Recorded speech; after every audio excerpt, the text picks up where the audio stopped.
I'm 58 years old, and for the last 30 years, I've been protecting something that science says doesn't exist. 3 weeks ago, a hunting party with rifles showed up 2 miles from a place I've been guarding since 1994. What I'm about to tell you will cost me everything I've worked for, but staying silent isn't protection anymore. My name is Robert Chen. I spent 28 years working as a wildlife management specialist for the Washington State Department of Fish and Wildlife, assigned primarily to the Mount Baker Snoqualmie National Forest. I have a degree in wildlife biology from the University of Washington, and what I'm describing happened over 3 decades in some of the most isolated terrain in the North Cascades. This account violates my confidentiality agreement with the state, will almost certainly cost me my pension, and could result in criminal charges for concealing information and failing to report discoveries on federal land. But after 30 years of silence, the truth matters more than my career. It started in September of 1994. I was 28 years old, newly assigned to the Cascade River District, enthusiastic and eager to prove myself. My supervisor had asked me to survey a remote drainage about 15 miles east of Marble Mount, checking for signs of black bear activity after some campers reported unusual incidents. The area was rugged, old-growth forest with steep terrain, miles from the nearest trail. It took me most of a day just to hike in. I found the site around mid-afternoon, maybe 3 in the afternoon. It wasn't what I expected. There was a rock overhang, maybe 20 feet deep and 30 feet wide, facing south with a clear view down the drainage. The ground beneath it was worn smooth, packed hard from use, and there was a fire ring made of river stones arranged in a careful circle. But what stopped me cold was the smell. Not the stink people always talk about, nothing overwhelming or horrible, just a smell that didn't belong. Wood smoke, yes, but also something earthy and musky, like a barn or a stable, but different. Animal, but not any animal I knew. I walked closer, camera in hand, taking pictures of everything. The fire ring had been used recently. I could see ash and partially burned wood, maybe a week old based on how the rain had affected it. Around the perimeter of the overhang, I found things that made me stop and really look. A pile of fir boughs, arranged like bedding, far too large for any person. Cedar bark that had been stripped and processed, piled neatly against the rock wall.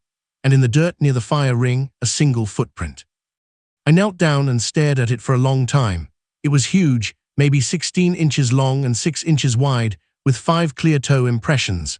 The depth was significant, pressing deep into the soft earth near where water had collected.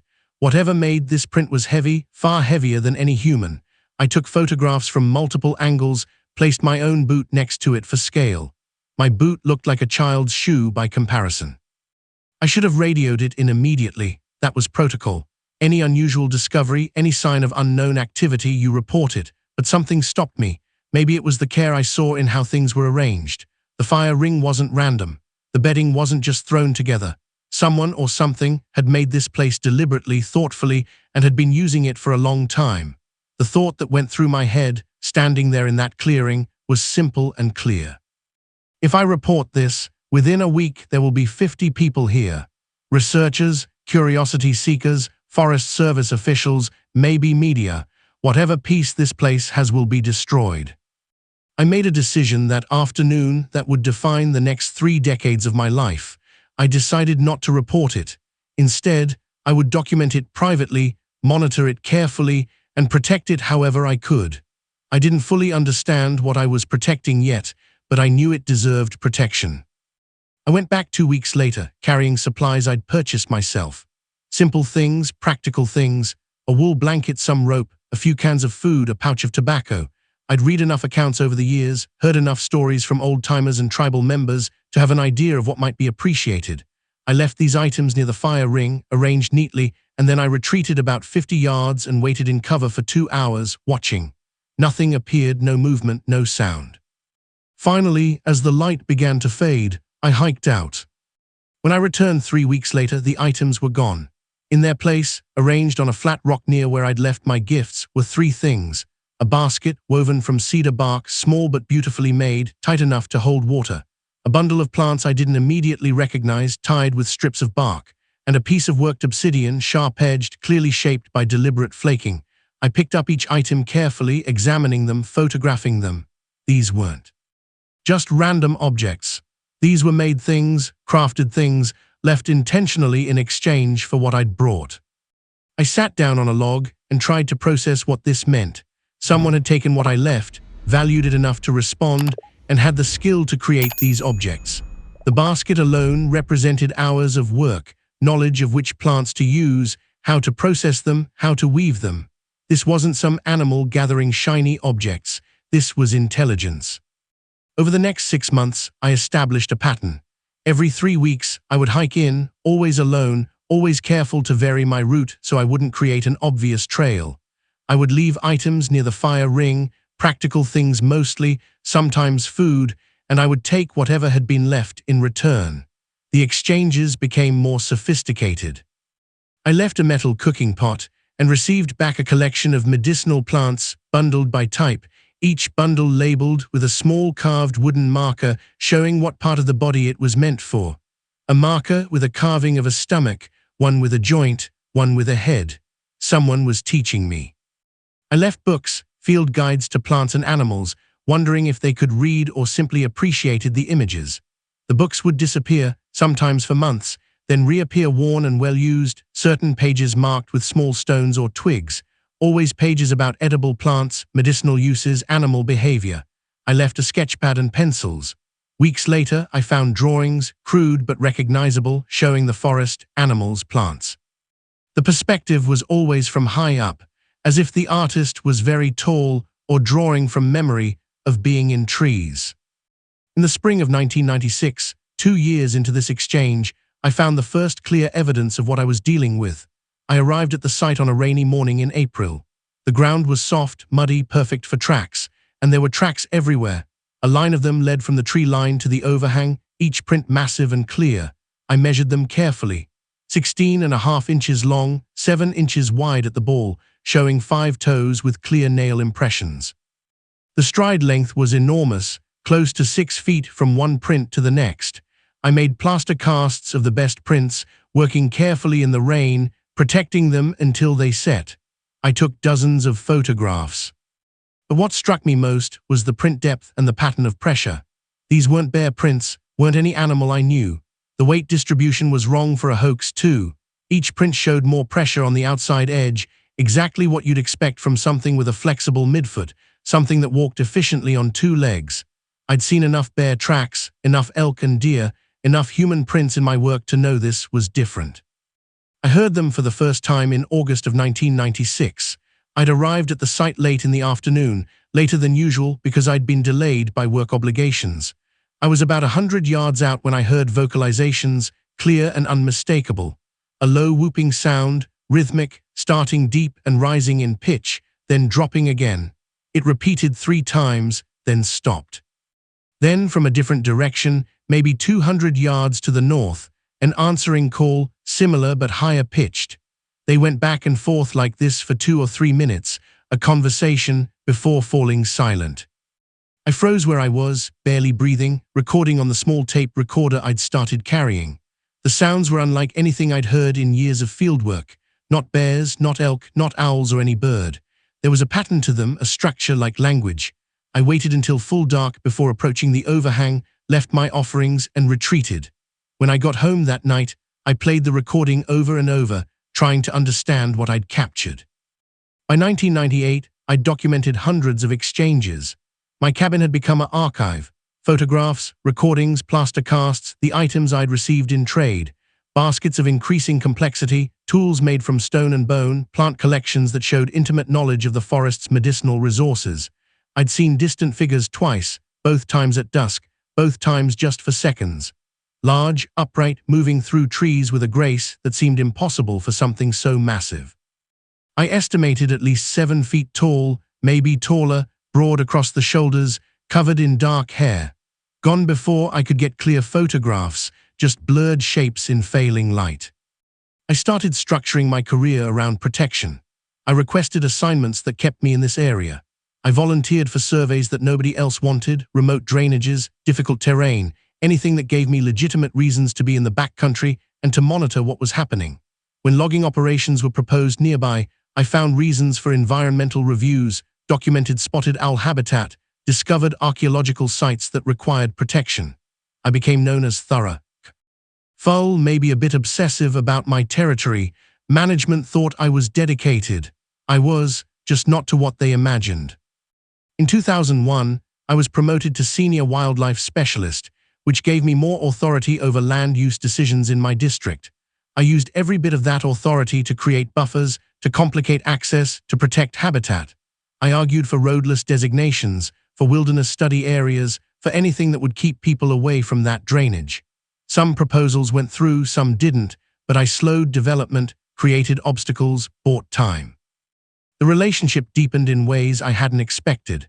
By 2003, nearly 10 years into the exchange, I began to understand I wasn't dealing with a single individual. The items I received showed different skill levels, different styles. Some baskets were masterworks, woven so tightly they could hold liquid without leaking. Others were simpler, functional, but less refined, maybe made by younger or less experienced hands. I found toys once, small carved figures of animals, left near where I usually placed items, as if someone wanted me to know there were children, or at least young ones, in this family group. The gifts became more personal. In 2004, I was having serious problems with my right knee, an old injury from my college years that had gotten worse with age and constant hiking. I'd never mentioned it to anyone at the site, never done anything to indicate I was hurting, though I'm sure I was limping by the end of long hikes. One October afternoon, I found a small leather pouch waiting for me, tied with sinew. Inside was a salve, thick and greenish-brown, made from plants and animal fat. There was no note, no explanation, but the intention was clear. I took it home and tried to identify the ingredients. I recognized some of them by smell and texture. Devil's Club, which grows in these forests and has known anti-inflammatory properties. Arnica, which I knew from herbal medicine. Other plants I couldn't immediately identify but looked up in my references. Every single component was a legitimate treatment for joint pain and inflammation. I used it that night, rubbing it into my knee, not expecting much. Within 3 days, the pain had decreased noticeably. Within 2 weeks, I could hike without limping. Someone had watched me closely enough to know I was hurting, had diagnosed the problem without a word being spoken, had gathered specific plants, processed them, and created medicine that actually worked. That wasn't just intelligence. That was empathy, observation, knowledge, and care. I sat in my cabin that night and cried, overwhelmed by what it meant. I was in relationship with someone, or a group of someones, who cared enough about me to ease my pain. I left gifts of gratitude, better blankets, warmer clothing, more food. The exchanges continued for years, a conversation without words, built on mutual respect and trust. I documented everything meticulously, filling journals with observations, dates, weather conditions, what I left, what I received. I took photographs whenever I could do so without intrusion. I recorded sounds when I heard them. I measured tracks, made casts, noted patterns of movement and seasonal changes. By 2010, I'd been protecting this site for 16 years. I'd turned down job offers that would have required relocation, including a significant promotion to a regional office. I'd structured my entire career around staying in this district, maintaining access, continuing the guardianship I'd taken on. My colleagues thought I loved the North Cascades more than advancement, and that was true, but not in the way they imagined. I'd also remained unmarried, kept my social life minimal, because the secret I was carrying made close relationships complicated. How do you explain to someone why you spend so much time alone in the forest, why you're so protective of one particular drainage, why you have a cabin full of strange artifacts you can't discuss? I saw them clearly only once, in the summer of 2012. I'd arrived at the site earlier than usual dawn because I'd had a few days off and wanted to enjoy the hike in cool morning air. I was still a quarter mile out when I heard movement, branches breaking, the sound of something large moving through brush. I stopped, stayed still, and watched. 3 figures emerged from the tree line near the overhang.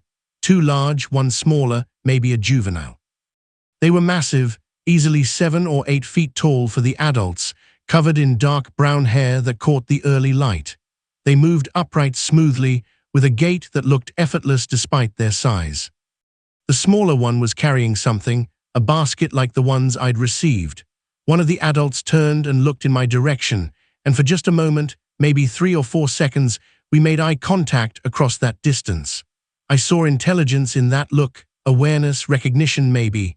Then they moved back into the trees and were gone, silent despite their size. I stood there for 20 minutes, shaking, trying to comprehend what I'd just witnessed. Then I turned around and hiked back out without approaching the overhang. I'd intruded enough just by being there that early. I waited 2 weeks before returning. The years continued. The exchanges went on. I aged, moved from my 30s into my 40s and then my 50s. My knee held up, thanks to periodic salves that would appear when I needed them.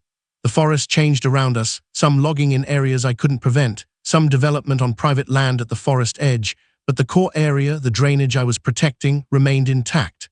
I fought for it in every planning meeting, every environmental review, every land use proposal. I became known as difficult, uncompromising about certain areas, but effective enough in my overall work that management tolerated my territorial instincts. In 2018, I received the most sophisticated gift I'd ever seen. It was a basket, but unlike any before. It was large, maybe 18 inches across and a foot deep, woven from cedar bark so fine it looked almost like cloth. But it wasn't the craftsmanship alone that stunned me. The basket contained collections, carefully organized. Seeds, sorted by type, each type in its own small woven pouch. Pressed plant specimens, showing leaves and flowers, arranged to demonstrate the full growing cycle of each plant. And carved wooden labels for each collection, showing simplified pictures of where each plant grew, what it was used for, what season to harvest it. This was teaching material, organized knowledge, a deliberate attempt to share information. I spent weeks studying what I'd been given, identifying every plant, understanding the system of organization. This represented generations of accumulated knowledge about the forest, about which plants grew where, which were food, which were medicine, how to process them, when to gather them. It was a gift of incalculable value, and it came from people science refused to acknowledge existed. I documented it all, photographed every component, wrote detailed descriptions. My archive had grown massive by then, filing cabinets full of journals, photographs, recordings, physical evidence. I digitized much of it, stored copies in multiple locations, because I knew this information had to survive beyond me. I was in my early 50s, still healthy but aware that I wouldn't live forever, and whatever happened, this story needed to be preserved. In 2022, I turned 56 and started thinking seriously about retirement. I had 2 more years until full retirement age, and while part of me wanted to continue protecting the site through my official position, another part recognized that I needed a transition plan. What would happen to this place when I was gone? Who would maintain the guardianship? I started reaching out carefully to people I trusted, feeling out who might be willing to know, to help, to continue. I approached Dr. Sarah Vickers, a wildlife biologist I'd worked with for years, someone whose judgment I trusted completely. I showed her some of my documentation, not everything, just enough to demonstrate what I'd been dealing with. She listened, examined the evidence, asked careful questions. Her response was quiet and serious. "If this is real," she said, "and the evidence suggests it is, then you've been sitting on the most important zoological discovery of the century. And if you go public, you'll start a circus that could destroy everything you've been protecting." We talked for hours about options. Limited disclosure to a small group of trusted scientists, maybe some tribal liaisons who might have traditional knowledge, establishment of some kind of permanent protection for the habitat. It would require careful planning, legal strategy, risk management. We agreed to move slowly, build a coalition quietly before any public revelation. I felt relieved to finally have someone else who knew, who could help carry the weight of this secret. I made my last peaceful exchange in late August of 2024. I left late summer items, dried salmon I'd purchased from a tribal fishery, some wool blankets as the weather turned cooler, a few books about forestry and wildlife management. When I returned 3 weeks later, I found carved wooden figures, a family of 5, detailed enough to show different sizes and what might have been different ages. Adults and young ones, rendered with care in red cedar. I understood what I was being shown, confirmation of what I'd suspected, what I'd glimpsed. A family, multiple generations, living their lives in these mountains. I carried those figures home and placed them carefully with the rest of my collection. I was 58 years old, starting to feel the weight of 3 decades of secrecy, ready to begin the process of transferring guardianship and maybe, carefully, bringing this story to light in a way that would protect rather than expose. I had no idea how quickly everything would ch. Angie. The letter arrived on September 18, 2024, forwarded from my office. It was from a law firm representing Cascade Vista Development LLC, requesting environmental review of a proposed development project. The details were straightforward and devastating. They'd purchased 640 acres of private land at the drainage mouth, 4 miles downstream from the overhang site. The plan was for 75 residential units, roads, utilities, recreational trails extending into the national forest under existing access agreements. Construction was scheduled to begin in March of 2025, just 6 months away. I spread the maps out on my table and traced the boundaries. The private land they'd purchased was the access corridor, the route anyone would take to reach the upper drainage. Once construction started, once people were living there, once trails were established, the entire area would be transformed. The overhang was on federal land, technically protected, but it was only 4 miles upstream. Hikers would find it within a month. The isolation that had allowed this family to exist undisturbed would be gone. I spent 3 days studying maps, reviewing property records, checking every possible alternative. There was no other easy access to that drainage, no back way, and that wouldn't require serious mountaineering. If the development went forward, if trails were created, if people started exploring upstream, discovery was inevitable. And discovery would mean everything I'd feared for 30 years. Media attention, curiosity seekers, researchers, pressure for official documentation and capture. The relationship built over 3 decades would be destroyed, and this family would have to flee deeper into the mountains if they could, or face exposure. I contacted Dr. Vickers. We met at a coffee shop in Mount Vernon, away from anyone who might know us professionally. I showed her the development proposal, explained the location, the timing, the implications. She asked the obvious question, "What are you going to do?" I didn't have an answer yet. The options were limited and all of them terrible. Stay silent and let the development proceed, ending 30 years of protection. Or speak up, reveal what I'd been hiding, face the consequences, and hope that public knowledge would lead to protection rather than exploitation. The law was clear and unforgiving. I'd failed to report a significant discovery on federal land. I'd actively concealed information relevant to land management decisions. I'd potentially compromised multiple environmental reviews over the years by withholding data about species presence. Each of these violations could result in termination, loss of pension, possible criminal charges. But if I stayed silent, I was complicit in the destruction of something irreplaceable. I consulted with a lawyer, someone Dr. Vickers recommended, who specialized in whistleblower cases and environmental law. I met with him in Seattle, bringing a small portion of my documentation. He reviewed it carefully, asked detailed questions about my methods, my evidence, the timeline. His assessment was blunt. What you have is extraordinary, and what you did was illegal. If you come forward, you'll face serious consequences professionally and possibly legally. Your pension is almost certainly gone, but if your goal is to stop this development, public disclosure might be your only leverage. Environmental groups, tribal nations, academic institutions, they could all apply pressure if they believed something significant was at stake. I made contact with a documentary filmmaker, someone who'd done work on indigenous rights and environmental protection, someone Dr. Vickers knew and trusted. I sent him a carefully worded email, vague enough to be safe, specific enough to get his attention. We spoke by phone, and I described what I had in general terms. He was interested, very interested, but cautious. He wanted to see evidence before committing to anything. We arranged a meeting for early October. During the first week of October, 3 weeks ago now, I heard news that accelerated everything. A hunting party had gotten permits for black bear in areas adjacent to the drainage I'd been protecting. 5 men, experienced hunters, equipped with rifles and trail cameras, planning to spend a week in the backcountry.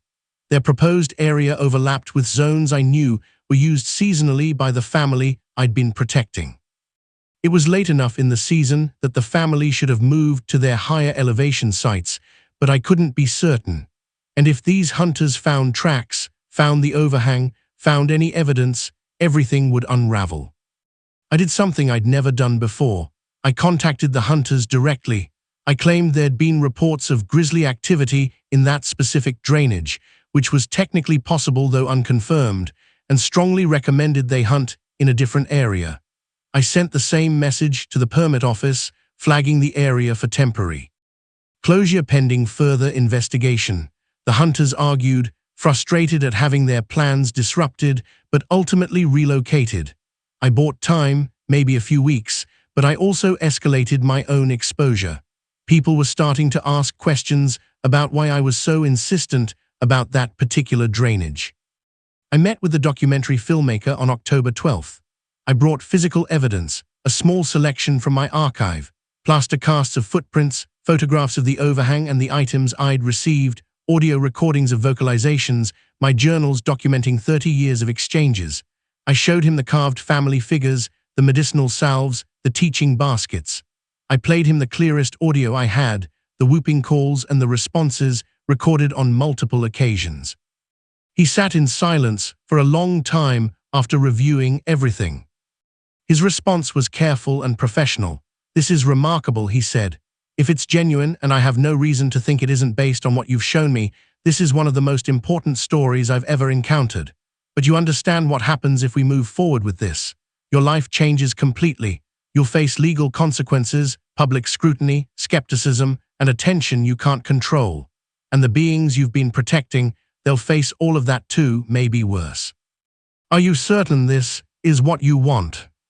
I wasn't certain of anything, except that doing nothing was no longer an option. We agreed to move forward carefully. He would begin documenting my story, recording interviews, reviewing my archive. We would approach select scientists, people with credibility and open minds, to examine the evidence. And we would prepare to go public in a way that emphasized habitat protection over specimen collection, that appealed to respect rather than curiosity. I made one final visit to the overhang on October 20th, 1 week ago. I carried gifts, the same kinds of things I'd been leaving for 30 years, but I also carried a warning. I'd made a sign, simple and pictographic, showing roads and buildings approaching the area, showing people coming. I didn't know if it would be understood, but I left it prominently near the fire ring. I sat under that overhang for 2 hours, looking at the place where I'd spent so much of my life, where I'd built a relationship unlike anything I'd imagined possible. The site felt empty. The fire ring was cold, weeks without use. The bedding areas showed no recent disturbance. I hoped that meant they'd already moved to higher ground for the season, that they were safe for now. But I couldn't shake the feeling that I was saying goodbye, that this chapter was closing whether I was ready or not. I hiked out as the light faded, knowing I might never be able to return freely. Once my story became public, this place would be watched, monitored, restricted.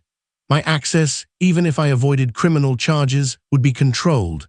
The informal guardianship I'd maintained would be replaced by official oversight, and I had to trust that whatever came next would be better than development and destruction. On October 25th, I submitted a formal statement to the County Planning Commission regarding the Cascade Vista development proposal. I identified myself, my credentials, my years of service. And I stated clearly that the proposed development site and adjacent areas contained evidence of an unidentified primate species inhabiting the drainage, that I'd documented this presence over 30 years, and that construction would pose a significant threat to a population of potential scientific and conservation importance. I submitted selected photographs and recordings as supporting evidence.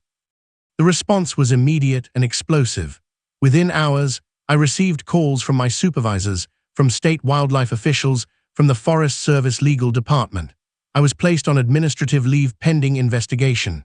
My access to department resources was suspended. I was informed that my actions constituted gross misconduct, that I'd violated multiple policies and potentially state and federal laws, and that termination proceedings would begin immediately. My pension status was frozen pending the outcome of the investigation. The media picked up the story within 24 hours, local news first, then regional, then national outlets. My name, my face, my claims were everywhere. The predictable responses came quickly, some scientists expressing interest and calling for serious investigation, others dismissing it as delusion or hoax, cryptozoology enthusiasts excited and demanding more evidence, skeptics mocking the entire thing. And underneath it all, the question everyone was asking, where exactly is this site? Because people wanted to find it, to see for themselves, to prove or disprove my claims. The County Planning Commission scheduled a special hearing for November 4th, 6 days from now. The development company indicated they would fight any delays, that they had significant investment at stake and wouldn't be stopped by unsubstantiated claims. Environmental groups filed motions to halt construction pending review. Tribal representatives from the Sasquatch and Swinomish tribes reached out, saying they wanted to discuss traditional knowledge and offering support. Scientists from 3 universities requested access to my documentation. Dr. Vickers has been organizing the scientific review. She's assembled a team of primatologists, wildlife biologists, and forensic experts willing to examine my evidence seriously. They've reviewed the footprint casts, analyzed the audio recordings, studied the photographs. Their preliminary assessment, issued 3 days ago, stated that the evidence warranted serious investigation, that the footprints showed anatomical features inconsistent with known North American fauna, and that the vocalizations contained structural complexity suggesting communication rather than random animal calls. It wasn't proof, but it was legitimate scientific interest, enough to give weight to protection arguments. The documentary filmmaker has been recording everything, capturing this moment of transition, conducting interviews with me while the legal situation unfolds. He's positioned the film not as a search for Bigfoot, but as a story about a 30-year relationship, about the ethics of coexistence, about what we owe to beings we share the planet with. He's approached it with respect and seriousness, which is exactly what I needed. I'm still monitoring the drainage as best I can from a distance. I've been barred from official access, but I have friends, people who hike those areas regularly, people I've trusted with enough information to watch for unusual activity. So far, there's been no sign of the family, no evidence they're still using the overhang.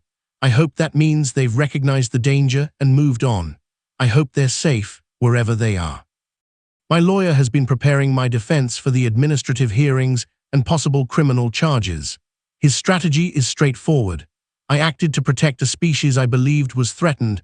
I documented my observations meticulously, and I'm now bringing this information forward specifically to prevent habitat destruction. It's not a perfect defense, and it won't prevent consequences, but it frames my actions as conservation rather than conspiracy. Financially, I'm facing serious problems. My salary is suspended. My pension, which I was counting on for retirement in 2 years, is almost certainly gone regardless of the hearing outcome. I've spent significant money on legal fees already. I'm living on savings that won't last forever, but I made this choice knowing the cost, and I stand by it. The hearing is in 6 days. I'll present my documentation, my 30 years of observations, my evidence of intelligence and culture. Scientists will testify about the significance of the evidence. Tribal representatives will speak about traditional knowledge and the importance of protection. Environmental groups will argue for habitat preservation. And the development company will argue that none of this is sufficient reason to stop a legitimate project with permits and property rights. I don't know what the outcome will be. The legal framework for protecting an unrecognized species is complicated. There's no endangered species listing, no official acknowledgement of existence, nothing to provide clear legal protection.